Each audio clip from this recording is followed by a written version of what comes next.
welcome to part 2 of my video.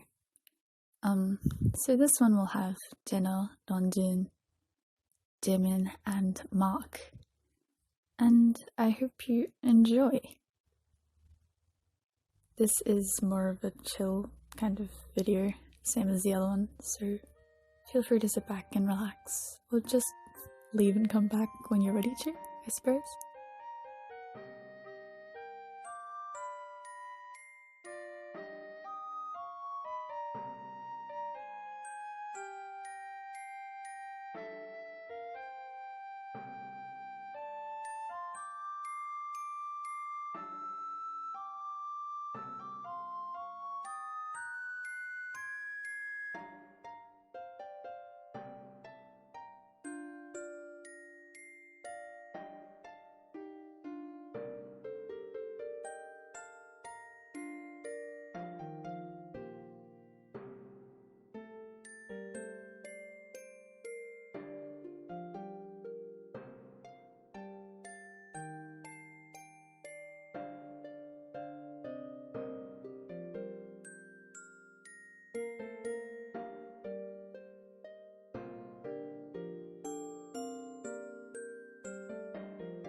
Number 4. Dongjin. It was around 10 p.m. Dongjin was in his room playing games on his phone and doing nothing in particular when the door opened and Donghyuk burst in. "Hi." Dongjin raised a brow at him. "Dongjin," Donghyuk said, bouncing on the balls of his feet. He didn't look excited though. It was more like he was restless. "Let's go somewhere. I need to get out of this dorm." "Okay," Dongjin agreed. After years of knowing each other, he was pretty familiar with Donghyuk's moods. If Donghyuk said he needed to escape, then he really did. And Dongjin wasn't going to let him go out alone, even if he would much rather stay in bed. It was sort of like taking a dog out for a walk, Dongjin mused. He smiled privately to himself at the thought, but didn't say it out loud. Dongjin grabbed his phone and his wallet, and then put on his baseball cap and mask. Just like that, he was ready. "Where are we going?" he asked. I was thinking we could wander around like usual. Maybe stop by a market if any are open." "Sounds like a plan," Renjun said, and they were off. It was a quiet night, thankfully. There weren't too many people in the streets this late. The night sky was relatively clear, and the moon shone brightly overhead. Donghyuk and Renjun walked in a comfortable silence, and the kind that comes only from years of friendship. Walking through the streets of Seoul late at night was a familiar routine for Renjun and Donghyuk. It had started back when they were trainees. Sometimes the dorms just got too suffocating. Though they hadn't known each other too well, Donghyuk and Renjun snuck out together one night. Renjun remembered the adrenaline and fear pumping through his body. He had been so afraid they'd get caught and kicked out of the company. But both of them needed it, and besides, he'd never been very good at saying no to Donghyuk. As exciting and terrifying as it felt the first time they snuck out, nothing too interesting happened. It had been later at night then. Donghyuk and Renjun walked around for about half an hour and then made it back to the dorms without anyone noticing. Honestly, it was kind of a miracle they hadn't been caught. Over the years, they got better at sneaking out, or so they thought.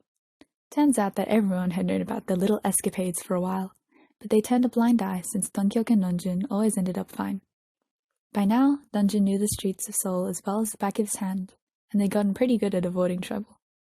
Anyway, their late-night wanderings had certainly brought Donghyuk and Renjun closer. Sometimes they walked in silence. Sometimes they kept up a steady stream of conversation. But no matter what they were doing, simply being in each other's company was enough to make them feel more comfortable around each other. As they walked through the streets again, Renjun wondered what the reason was this time. There didn't have to be a reason, he knew. Sometimes people felt things with no clue why. But tonight, Dong-hyuk was bubbling with nervous energy. As he walked, he kept fidgeting with his hands, his mask, his jacket. Honestly, it was making Renjun feel more tired just looking at him. As they approached an old playground, Renjun grabbed Dong-hyuk's hand and stopped him from going on. They'd been here a couple of times before, and there was never anyone around. Who wanted to go to the playground in the middle of the night? But it was a good place to relax and talk. He led Dong-hyuk over to the empty playground and sat down on one of the swings, pulling Dong-hyuk down beside him. Dong-hyuk swung himself back and forth a bit, but kept his feet on the ground. Renjun exhaled, his breath puffing in the chilly air. Are you alright, Dong-hyuk? Dong-hyuk shrugged, looking down at his feet. If you don't want to talk about it, that's fine, Renjun said. Just know that I'm willing to listen. Several minutes passed. Renjun closed his eyes and soaked in the surroundings. He felt the coolness of the chains he was gripping, felt the night breeze against his face. He smelled freshly cut grass and wet pavement as it had rained earlier. He heard cars honking and trains rumbling in the distance, and if he concentrated, he could hear the crickets chirping in the park. It was peaceful out here. There's just so much going on right now, Dong-hyuk said at last. His voice was quiet, not unwelcome in the tranquil atmosphere. 3 comebacks in a row, he shook his head. I don't know how they expect me to do it all. Renjun nodded in understanding and encouraged Dong-hyuk to continue. I haven't had a decent night's sleep in months. It's all practice, Dong-hyuk sighed.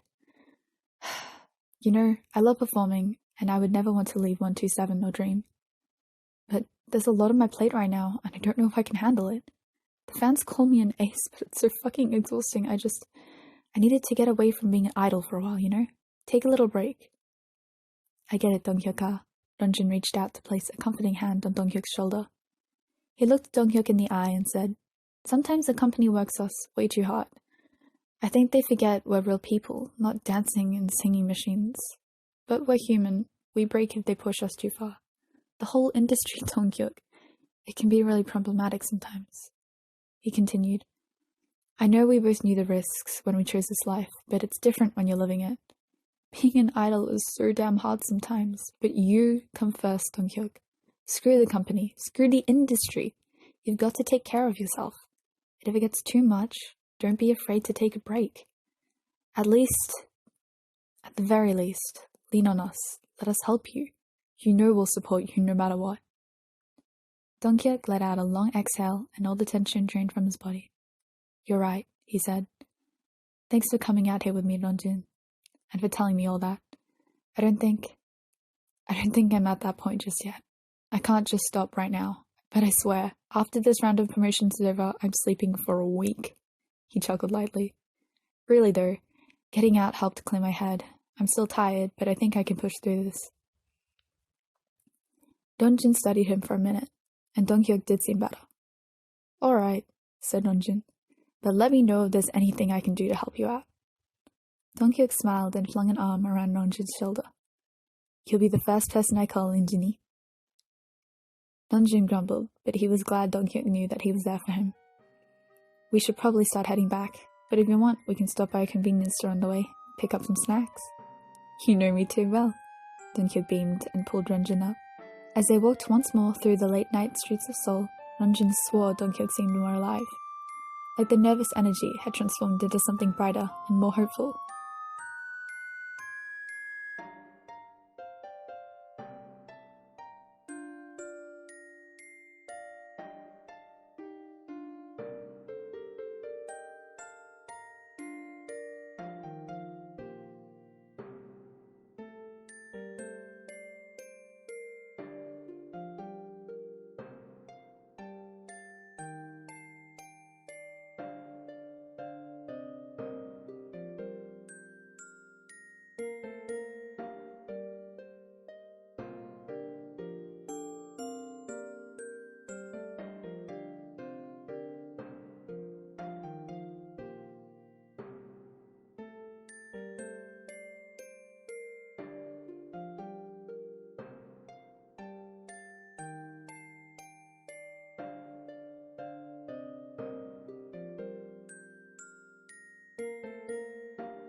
Part 5. Jaemin. Donghyuk was pulling away from them. Lately, he was spending more and more time alone in his bedroom with the door shut and the world blocked out. He skipped movie nights, he didn't come out to eat with the rest of the members. When he was with them, he seemed distracted, emptier. He smiled less often, and his laugh seemed forced. He didn't seem present. When questioned, Donghyuk told him he wasn't feeling well, and while that might have been true, Jaemin knew that wasn't all it was. Donghyuk had a tendency to isolate himself from time to time.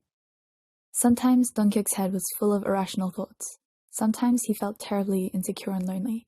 He stopped seeing all the good in himself and started focusing only on the bad. He felt like he was worthless, like he was a waste of space.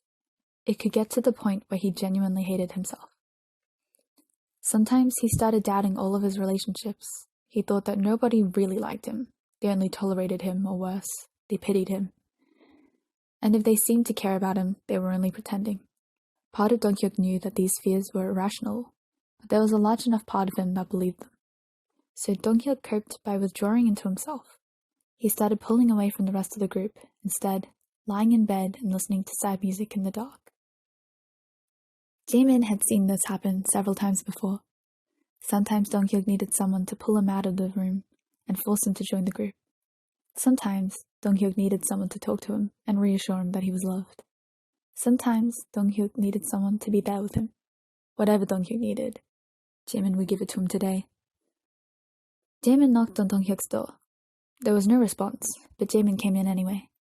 The room was dark and Donghyuk appeared to be asleep, but Jaemin could tell from his breathing that he was very much awake.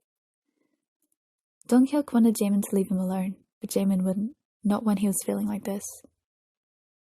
Jaemin approached Donghyuk cautiously and sat down on the floor beside his bed. He leaned against the bed frame and stared at the wall. It was best not to get too close too soon. The last thing he wanted was for Donghyuk to get mad at him and push him even further away. Jaemin started talking. Not about anything important, just about what everyone was up to, about what Jaemin had done today. He told Donghyuk about how Jeno and Chenle had fought over the last pack of ramen. He told Donghyuk about how Renjun had almost attacked Jisung when he spoiled the movie they were watching. He told Donghyuk about what he ate for dinner and about the new filters for his camera that he wanted to buy. Just casual conversation to fill the silence and ease the loneliness. Eventually, Donghyuk interrupted him. "Jaemin," he said, his voice tired. "What are you doing here?" "Keeping you company." "Why?" "Because I love you," Jaemin said simply. At that, Donghyuk made a strangled sort of noise and shifted around in bed. When Jaemin turned to look at him, he was sitting up. His hair was messy and his eyes were wide. You can't just say that." "Why not?" "How am I supposed to know whether you really mean it?" Donghyuk fidgeted with his fingers, not looking at Jaemin. Jaemin's heart broke a little bit. He gestured towards the bed. "Can I come up?" he asked hesitatingly. Donghyuk shrugged, feigning indifference. "If you want." Jaemin got up from the floor and climbed onto the bed. He sat right next to Donghyuk, shoulder to shoulder and knee to knee. He let out a sigh and stared up at the ceiling. No matter how many times Jaemin did this, he always felt like he didn't quite know what to say, but he had to try, for Donghyuk.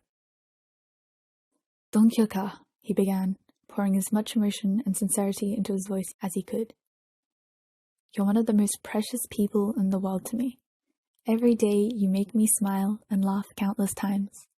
Your teasing and jokes always lift my spirits and make me feel happier. Not only that, but you're so good and caring to everyone. Whenever one of us is feeling down, you know exactly how to make us feel better, how to make us smile again. You're so generous with your love, you know. You compliment us as much as you tease us. You make each one of us feel so special and adored. You're a little ray of sunshine, Lee Donghyuk. How could I not love you?" But Donghyuk looked uncertain, like he didn't quite believe Jaemin's words just yet. "But don't I come off as annoying sometimes? I'm too clingy. Everyone always pushes me away." Jaemin laughed. "I'm even clingier than you, Donghyuk. So yeah, I get how you feel. It hurts when people don't reciprocate your skinship, when they tell you to go away and go bother someone else." Jaemin trailed off. He swallowed hard, looking down at the blanket. This was hitting a little too close to home. Some people don't understand our need for physical affection, I guess. Sometimes they need space, and that's okay. But it's never your fault, Donghyuk. It's your way of showing people that you love them. How could it possibly be wrong? Donghyuk shook his head. It still hurts so fucking much, Jaemin. I know, Jaemin said softly, and he did. He turned to Donghyuk and opened his arms in a silent invitation. I promise I'll never push you away. Donghyuk's face crumpled, and he collapsed into Jaemin's arms. They clung to each other like they'd never wanted to let go, like they could spend forever wrapped up in each other, like they couldn't live without each other. Jaemin pressed little kisses into Donghyuk's neck and murmured, I love you, like a prayer, over and over again. You are not alone, he promised Donghyuk, and I'll tell you I love you as many times as I need to until you know that I mean it.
Number 6. Mark. Donghyuk was doing well. He was filming content for Punch promotions with the rest of the 127 members, and he was having the time of his life. His face ached from smiling so much, and he laughed to the point of flinging himself onto whoever was closest to him. The energy from the members was infectious, and Donghyuk thrived on it. He teased Mark, he clung to taeil, and he cracked up at Johnny's jokes. Adrenaline rushed through his body, and Donghyuk was on top of the world. This was where Donghyuk was the happiest, surrounded by his members, playing around, and having the best time. Feeling loved and appreciated like he truly belonged. Filming came to an end too soon. The cameras stopped rolling, and the producers congratulated them on a job well done. You did a great job, Donghyuk, one of the camera directors said warmly, clapping a hand on his shoulder. I couldn't stop laughing at you guys. Donghyuk grinned and thanked him. It had been a very successful shoot, and he was sure that fans would enjoy it. But now that they were done, the energy was diminished, and Donghyuk felt disoriented. After hours of putting on a show for the cameras, Donghyuk supposed most of the members were drained.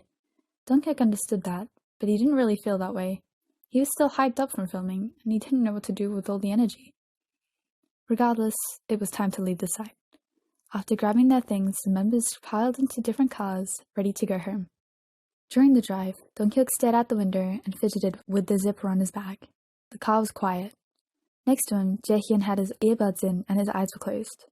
Donghyuk guessed that the other members were resting too, or doing whatever on their phones. Nobody was in the mood for conversation. As Donghyuk watched the world pass by, he let his mind wander. He was excited about the Punch promotions. He loved performing on stage, and it was like being in another world. Everyone was watching him, and Donghyuk gave his all to the audience. It was exhilarating. There was a certain kind of energy during his performances, something indescribable, but oh so addictive. It was difficult with COVID-19 and social distancing. Donghyuk was grateful that he still had the chance to perform, but it wasn't the same as in front of a real audience.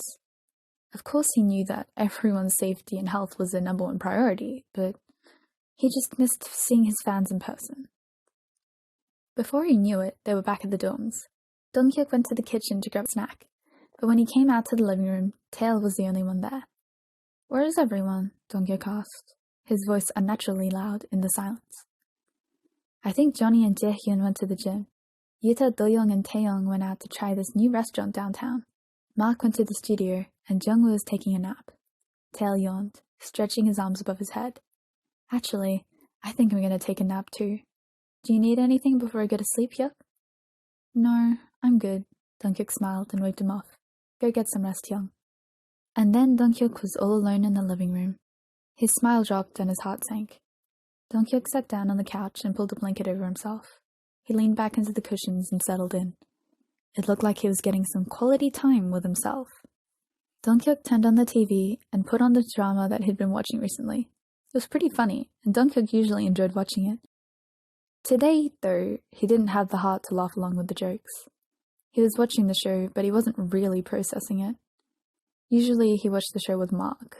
It was a lot less fun without someone to make sarcastic commentary to. Though he wasn't paying much attention to the show, he kept it on for a while. After all, he didn't have anything better to do. As the show played on, Donghyuk felt his energy dwindling and his thoughts straying to places they shouldn't. He hated being alone. It gave him too much time to think, too much time to start picking on himself and his imperfections. Too much time for his doubts and worries to creep in and start whispering nasty things into his ears. Too much time to start spiraling into insecurity and loneliness. Donghyuk didn't know why, but this had been happening more and more recently.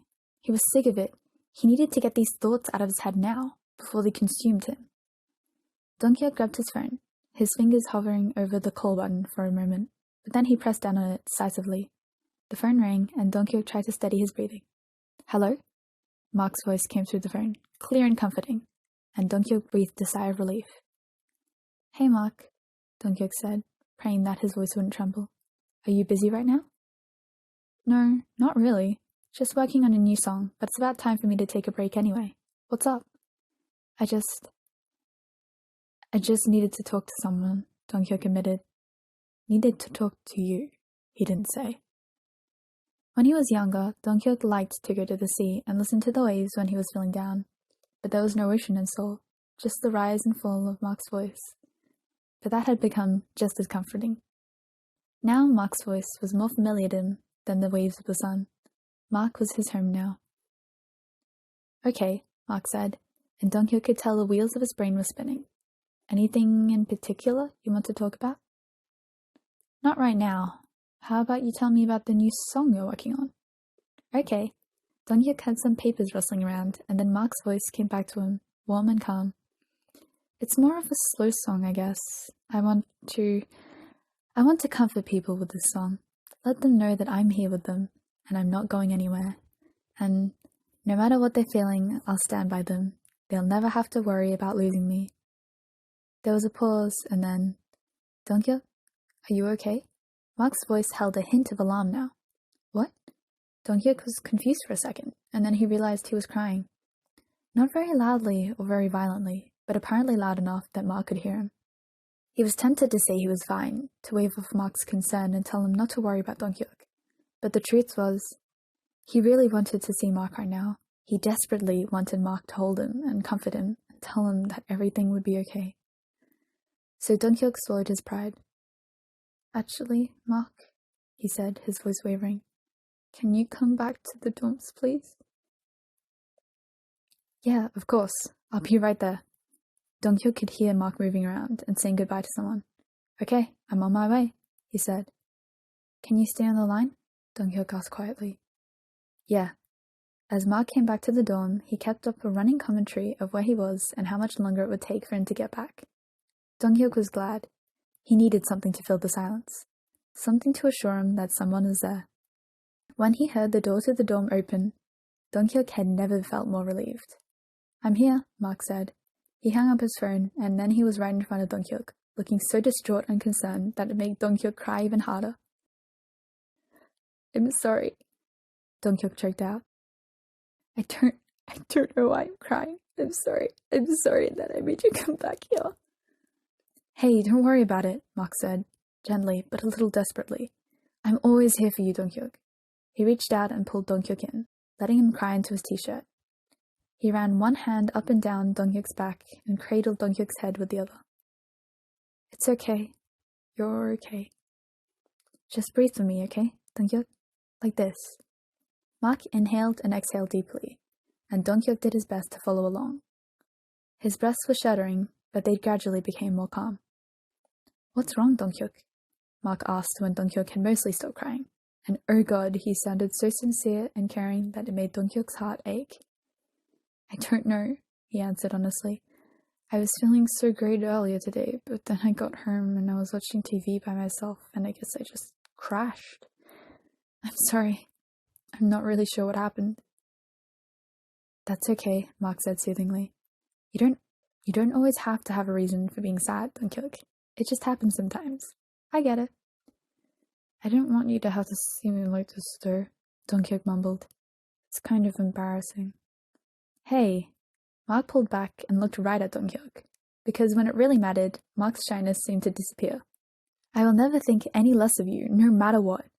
Even when you break down, when you let your worst out, when you lose your temper, you are not losing me. We've been together for so long that you're practically a part of me, Donghyuk. When you hurt, so do I.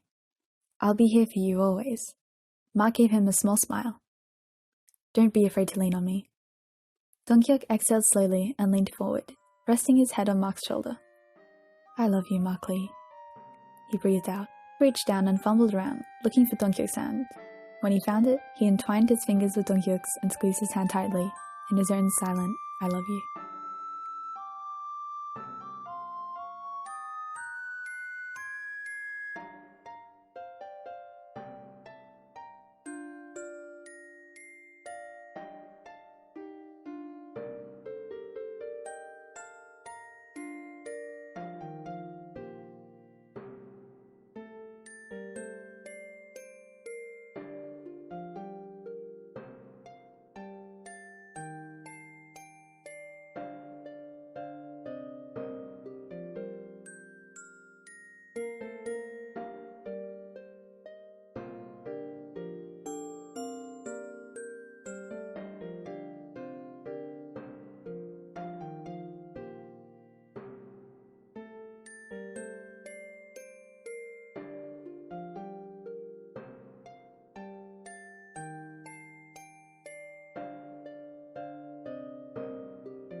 That is the end, and thank you for watching/listening. I'm sorry if this is kind of cringy. I myself freaking die when I have to edit it. Stay tuned, and I'm sure I'll get plenty more art videos out.